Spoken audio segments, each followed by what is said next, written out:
Wow. Mình nghĩ đây là cái lúc mà chúng ta không nên để cho chồng hay là người yêu nhìn thấy. Nhưng mà anh nhìn thấy rồi đấy.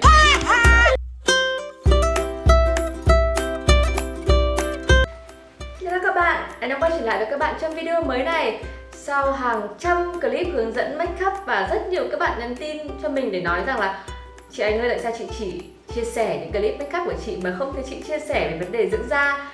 Nói thật là vấn đề về dưỡng da mình hơi bị kém một chút xíu. Đấy chính là lý do vì sao mà mình rất hay thường xuyên bị mụn ẩn. Và các bạn sẽ thấy là mình rất hay đi spa để đi nặn mụn và đi trị liệu để làm các cái liệu trình cho mụn nó biến mất. Nếu như bạn nào đã xem những clip đợt trước của mình từ khoảng độ mấy năm trước ạ, mình có làm một clip là make up cho làn da mụn, và khi đó mặt mình là một gương mặt rất là nhiều mụn. Thế nhưng đến bây giờ mặt mình đã trở thành một gương mặt không hề có mụn nữa. Nên là đợt này mình cũng tự cảm nhận thấy là cái quy trình dưỡng da của mình đang có vẻ là đúng. Vì vậy nên là mình sẽ quyết định làm clip này để có thể chia sẻ với các bạn cách dưỡng da của mình. Và trước khi làm clip này thì mình cũng có một số lưu ý nho nhỏ. Đó chính là đây là một cái cách thức riêng của mình chứ không phải là một cái quy chuẩn nào cả, và đây cũng là một cái kinh nghiệm của mình thôi. Ngoài ra, để chia sẻ hơn với những bạn mà chưa biết thì làn da của mình là một làn da khô. Mình có xem một số các cái tip dưỡng da của các bạn beauty blogger khác thì hầu như các bạn đều có làn da dầu, và mình cảm thấy là nó rất là khó có thể áp dụng được. Chớ kể da của mình không phải chỉ có da dầu mới bị mụn các bạn nhé, mà da khô như mình cũng rất hay bị mụn nếu mà chúng ta không chăm sóc kỹ và chăm sóc đúng. Và bây giờ chúng ta hãy cùng xem là quy trình dưỡng da của một cô gái có làn da khô trước khi đi ngủ sẽ như thế nào nhé. Việc đầu tiên chắc chắn sẽ là để gọn tóc tai rồi. Đó thật là gọn lên từ trên để trong cái quá trình chúng ta dưỡng da, làm sạch da sẽ không bị ướt tóc.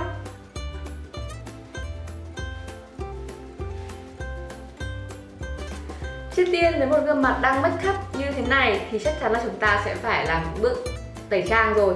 Và kể cả là một gương mặt không hề make up thì hàng ngày mình vẫn tẩy trang trước khi đi ngủ. Đây là một sản phẩm tẩy trang dạng nước của NYX và mình hay sử dụng gần đây. Với một làn da khô thì mình rất hạn chế sử dụng tẩy trang dạng dầu. Nhưng mà có rất là nhiều bạn có cái suy nghĩ là nếu như tẩy trang dạng nước thì liệu là có tẩy sạch được những cái lớp make up quá dày hay không. Thì thông thường với những lớp make up mà mỏng thì mình sẽ sử dụng tẩy trang dạng nước cho toàn mặt. Nhưng mà với hôm nay lớp make up dày hơn thì mình sẽ sử dụng tẩy trang dạng nước cho những cái vị trí ở những vùng da mà mình chỉ đánh phấn thôi. Còn lại những vùng da khác thì mình sẽ sử dụng tẩy trang dạng dầu sau. Ví dụ như là phần son môi hay là phần mắt là những cái phần mà mình hay sử dụng những sản phẩm waterproof thì mình sẽ sử dụng những cái sản phẩm tẩy trang dạng dầu vào đó. Với những tẩy trang dạng nước này thì mình sẽ cảm giác là sẽ dịu nhẹ hơn và làm cho da của mình bớt bị khô. Đã có một thời kỳ mình sử dụng tẩy trang dạng dầu cho toàn mặt và mình phát hiện ra là cái việc đó làm cho mặt mình bị nổi mụn ẩn rất là nhiều. Mới đầu thì mình cũng có cái suy nghĩ như rất nhiều bạn là nếu như mình tẩy trang dạng nước thế này cảm giác là không được sạch cho lắm và vẫn có cái cảm giác là da mình vẫn bị bẩn. Thế nhưng mà khi mình sang Hàn ấy và gặp những cái bác sĩ ở da liễu thì bác sĩ có nói là đây là một cái sự nhầm lẫn của rất nhiều người. Nhưng mà với da khô thì chúng ta không nên là quá quan trọng bằng việc là phải thật sạch sẽ, kinh kít. Bởi vì như vậy sẽ làm biến mất cả cái lớp biểu bì bảo vệ da của chúng ta nữa, và là càng làm cho da chúng ta khô hơn. Và khi da chúng ta càng khô thì chúng ta lại càng dễ bị tổn thương và lên những vết mụn ẩn, hoặc là dễ bị cái tác hại của ánh nắng mặt trời. Tuyệt thể lau tạm luôn một chút son. Những cái dòng son mà son lì như thế này chúng ta lau bằng nước tẩy trang sẽ không thể hết được. Đó. Đấy là lý do vì sao mình sẽ sử dụng dầu tẩy trang riêng. Mình đã vừa tẩy trang bằng nước tẩy trang ở những cái vùng như vùng trán này, vùng hai bên má, mũi và cằm rồi. Bây giờ còn vị trí mắt và vị trí môi là những vị trí mà mình sử dụng những sản phẩm make up chống nước. Nên là mình sẽ sử dụng sản phẩm tẩy trang có chứa dầu. Đây là dầu tẩy trang của Sulmera mà mình hay sử dụng. Và dù là vị trí rất là nhỏ thôi nhưng mà chai này khá là to nên mình nghĩ là chắc là mình phải dùng rất là lâu mới hết được đây. Wow. Mình nghĩ đây là cái lúc mà chúng ta không nên để cho chồng hay là người yêu nhìn thấy. Nhưng mà anh nhìn thấy rồi đấy. Sau đó thì chúng ta sẽ lấy một chút nước để nhũ hóa cái phần dầu tẩy trang mà chúng ta vừa mới thoa lên phần mắt và phần môi. Đẹp thì rất đẹp nhưng mà khi tẩy trang rất khổ. Sau đó mình sẽ rửa toàn bộ mặt lại với nước. Sau khi đã tẩy trang mặt sạch xong thì mình bắt đầu tiến hành vào bước rửa mặt. Và sản phẩm rửa mặt của mình là sản phẩm sữa rửa mặt của Innisfree. Và với làn da khô của mình thì mình hay sử dụng những sản phẩm dạng là cleansing foam, bởi vì mình thấy là sẽ cấp ẩm cho mình tốt hơn và không làm da mình bị khô rít. Thoa một chút lên tay,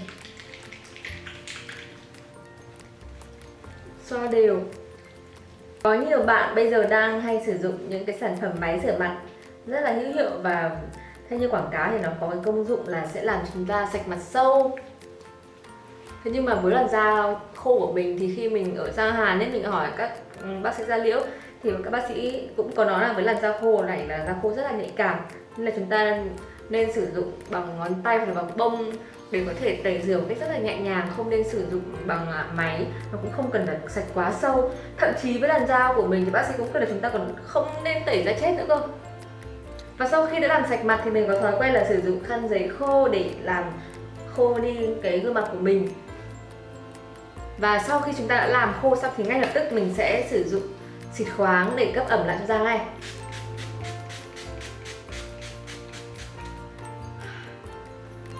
Đây là bước cực kỳ quan trọng với những bạn có làn da khô, bởi vì sau khi rửa mặt thì da sẽ bị sạch sẽ này, sẽ bị mất cân bằng độ ẩm và sẽ cảm giác hơi khô một chút xíu.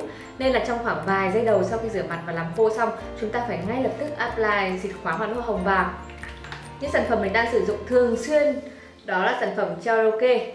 Đây là sản phẩm mà mình cảm thấy rất là hợp với cả cái làn da của mình, mặc dù là giá của nó cũng rất là chát. Đây là sản phẩm thứ 4 mà mình đã sử dụng rồi. Lần trước thì mình có sử dụng là lọ màu xanh lá cây, còn lần này là lọ màu xanh da trời. Vỗ nhẹ, vỗ nhẹ, vỗ nhẹ để cho sản phẩm sẽ thẩm thấu vào da. Mình sẽ để sản phẩm này khô tự nhiên trên làn da. Sau khi đã khô xong thì chúng ta sẽ tiến hành đến bước đắp mặt nạ. Không hiểu sao với làn da của mình thì khá là đỏng đảnh, tức là nếu như mình dưỡng quá nhiều thì da cũng sẽ bị lên mụn, và nếu mà không dưỡng gì thì da lại bị khô quá. Nên thường hiện tại mình đã kết hợp là đắp mặt nạ khoảng độ 2 đến 3 lần trong vòng 1 tuần. Và nếu như ngày nào mình không đắp mặt nạ thì mình sẽ xịt khoáng liên tục để luôn tạo cái độ cấp ẩm cho da, chứ mình không trồng quá là nhiều lớp skincare trên gương mặt, bởi vì mình cảm giác là da mình sẽ bí và nhờn và nó sẽ lên mụn ẩn ngay lập tức. Và hôm nay khi mình làm clip này cũng là đến ngày mà mình sẽ đắp mặt nạ rồi. Đây là sản phẩm mình hay sử dụng gần đây, đó chính là sản phẩm đắp mắt của Blue Colors. Và sản phẩm này thì mình thấy là khá ok, có khá là nhiều mình đắp mắt ở đây. Thì mình bắt đầu cảm thấy là những cái nếp nhăn xuất hiện ở phía dưới cái bọng mắt của mình rồi. Ngày trước thì mình hoàn toàn không quan tâm lắm đến những cái sản phẩm dưỡng mắt đâu, nhưng mà khoảng 1 năm gần đây thì mình để ý rất là nhiều và có nghiên cứu cũng như là sử dụng khá là trung thành.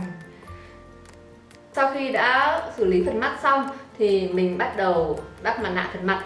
Sản phẩm gần đây mình cũng hay sử dụng luôn, đó chính là sản phẩm của Julia. Và mình rất thích những loại đắp mặt nạ nào mà có kiểu như là cấp ẩm và cấp nước, bởi vì da mình rất là khô. Mình thì không thích những sản phẩm mà đắp mặt nạ dạng đất sét cho lắm, bởi vì mình đã từng sử dụng qua rồi và mình thấy là nó hơi bị khô một chút xíu. Mình rất hợp với những sản phẩm đắp mặt nạ miếng như thế này. Gần đây thì mình có hay sử dụng rất nhiều các cái sản phẩm mặt nạ cấp ẩm khác nhau. Sản phẩm Julia này là đợt trước mình được tặng khi mà công ty sang đây để họ dự triển lãm tại thành phố Hồ Chí Minh. Và mình thấy là đúng là sản phẩm của họ thực sự rất cấp ẩm.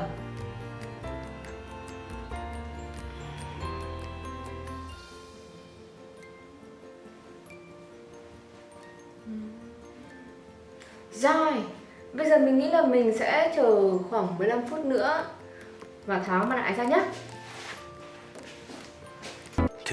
2000 years later. 15 phút đã qua, bây giờ mình sẽ tháo cái mặt nạ này ra. Nhìn thôi đã cảm giác gương mặt mình rất nhiều ẩm rồi. Sau khi bỏ ra thì mình thoa thêm một chút nữa, mình cảm giác rất là thoải mái. Thường sau khi mà đắp mặt nạ xong thì mình sẽ chỉ sử dụng giấy và lau khô bớt những cái tinh chất thừa trên da thôi, chứ mình không rửa lại bằng nước, bởi vì mình cảm nhận là sau khi rửa lại bằng nước ấy, thì da mình nó lại khô như ban đầu và hoàn toàn những cái bước mà mình vừa làm trước trở nên vô ích.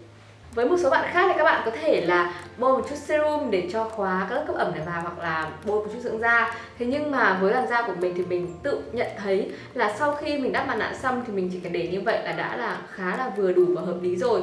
Có một số lần mình đã từng thử là sau khi đắp mặt nạ xong mình bôi thêm dưỡng da vào giống như theo cái sự hướng dẫn của các bạn ở trên YouTube ấy, thì mình nhận thấy là da của mình dễ lên mụn ẩn hơn và ngày hôm sau cảm giác da rất là bí và hơi nặng mặt.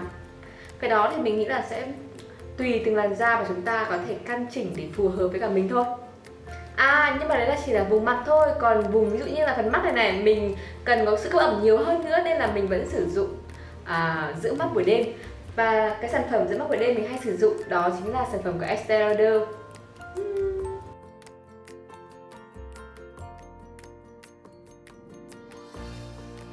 Thoa một chút ở dưới mắt. Trời ơi, như là nhà hàng xóm vẫn đang tiếp tục hát karaoke 11 giờ đêm rồi mà. Rồi, nữa một bước nữa là xong, đó chính là bước dưỡng môi. Chúng ta đã dưỡng phần mắt này, dưỡng phần mặt rồi thì không nên bỏ qua đôi môi của mình. Bởi vì môi cũng là một cái điểm nhấn rất là quan trọng trên gương mặt. Nếu chúng ta không có đôi môi khỏe mạnh, mượt mà và không bị khô ráp thì chúng ta sẽ không thể đánh những màu son mà chúng ta mong muốn được. Nhất là những bạn nào mà thích son lì á. Mình nghĩ đây là sản phẩm rất là quen thuộc rồi. Mình đã dùng rất là lâu rồi và mình tin chắc chắn là các bạn đây, rất nhiều bạn cũng đang sử dụng sản phẩm này giống mình. Đó chính là sản phẩm mặt nạ ngủ của Lân đây.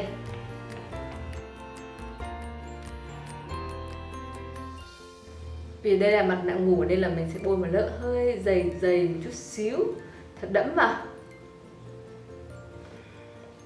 Vậy là xong, mình nghĩ là mình đã sẵn sàng để chuẩn bị cho giấc ngủ thật là ngon. Mặc dù là Giấy Béo rất hay phàn nàn về việc là mỗi buổi sáng, mỗi buổi tối mình hay vào nhà vệ sinh rất là lâu. Thế nhưng mà mình tin chắc chắn các chị em ở đây mọi người đều có thể hiểu được rằng chị em phụ nữ chúng ta vì sao lại phải vào lâu như vậy. Bởi vì mình không thể bỏ bất kỳ một bước nào cả mà ai cũng muốn là mình thật trẻ trung và xinh đẹp. Còn bây giờ thì anh sẽ phải đi ngủ đây và chúng ta sẽ hẹn gặp lại nhau ở clip sau nhé. Và để xem là clip sau anh sẽ hướng dẫn các bạn make up gì đây.